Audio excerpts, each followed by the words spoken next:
সেই জবাবের দাবিতে আজকের আইন অমান্য আন্দোলন চলছে। ইনকিলাব জিন্দাবাদ, এসিআইটিইউ এআইকে জিন্দাবাদ, এসিআইটিইউ আজকে আমরা দেখতে পাচ্ছি আজকে আইন বিপদে আছে। সংবিধান আজকে সংসদে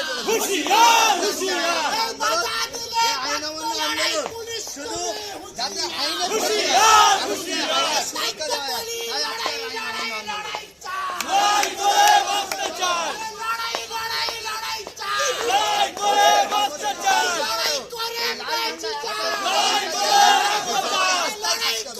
তাই আজকে আইন অমান্য তুমি আমি আবার কে